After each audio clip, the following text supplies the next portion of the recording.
kailangan ata nilang matyagan ngayon ay si Sanford. Medyo nabubuli siya ng very light. Hawakan muna dito sa mga damuhan dahil unang pagong ay pabuhay na rin in a few.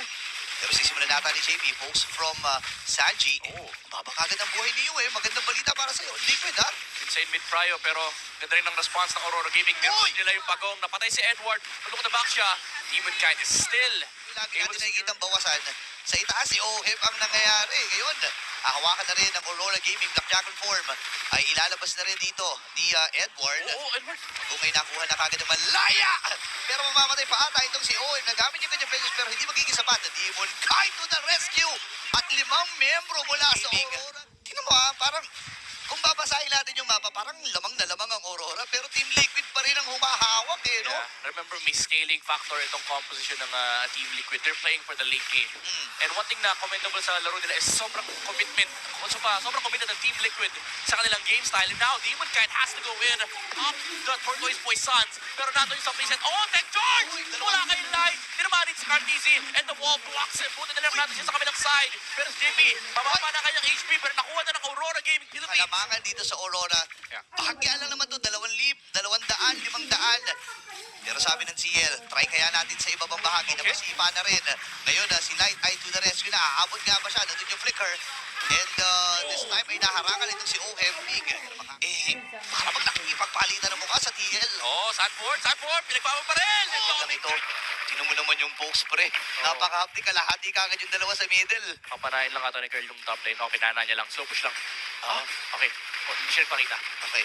Hindi ata alam Sanford ngayon. JP? Harapan din, napasipa na. Fended Earth Strike mula dito kay Sandy. Siya mapupuntahan. Puntas muna dito si Edward at si Demonkind ay nakuha na. Pero yung goat ay sumama na. Dalawa na kagad dapat tumba. Tumama na rin yung bangka. Tamang normal hits lamang ang mga miyembro ng CL. Kailangan ng umatras dito ni Light. Pero sumasama pa rin ang CL. At ang Stampede ay buhay na. Tatlong mapapatumba. Wala si JP, wala si Sanji. Si Sanford lang yung kita nila, men. Ba't walang tao dito sa Lord? Tapos nagulan si Light, sabi niya, uy, may Diyos sa kaliwa. Hindi niya naman pwede sa tanya, nasa kanan yung mga kampi niya. Hindi naman tuloy-tuloy. Si Oheb, di ba, binugaw dun sa taas. Sabi niya, pre, ako naman dito sa baba. Slow push ko naman tong baba. Medyo naguguluhan na sila. Pero sabi ni Sanford, sasaluhin ko lang yung damage dito ng Aurora. Fended Earth mula kay Sanji. Yung Uranus lang kasi nakikita nila, men. Ayaw magpakita ng ibang members. Ang problema kasi, makunat pa sa gulong ng truck yan, pre. Bumabalik lang yung buhay niya pag inampas-ampas. Di naman naman. Nawala na lahat ng effort nila kanina. Oo, yun na. Na-slow push yung taas. May mababasad pa nga ito ng TL. May dinadaan sa kaalawan ng macro. Oo, macro ng Liquid. Again, tama naman yung macro ng Aurora. It's just that it's hard to force a fight against Uranus. Oo. Kumbaga, pag inubos mo natin spell mo, Purify, dash out.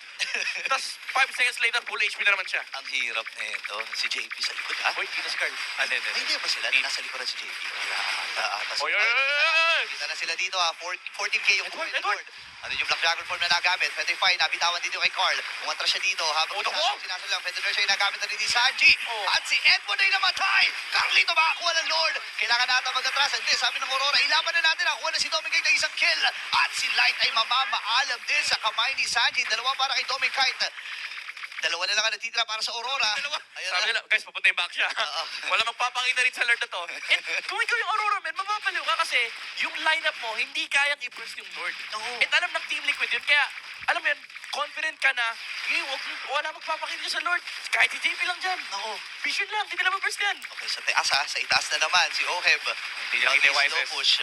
Wala silang ideya kung nasa ng YSS. Ayun, nakita na rin naman. Sumasakit na rin yung mga pana dito ni Cartesia. Ay, naku po, walang tinamaan yung deck charge. Pagkakataon na ata dito ng Team Liquid. At aatrasin muna ito si Sanford. Sa kabilang bahagi naman, nagkakaroon ng habulan sa ibaba. Edward! Naku po si Edward. At pupuntahan na rin siya dito ni Cartesia. At makukuha si Edward. Naku po, 4v pa ba laban? Ito yung sinasabi ko, men, pinapabagan nila yung Lord. 50-50, Demonkind between Cartesi, pero yung sipa! Wala kay JP preventing Demonkind from stealing the Lord.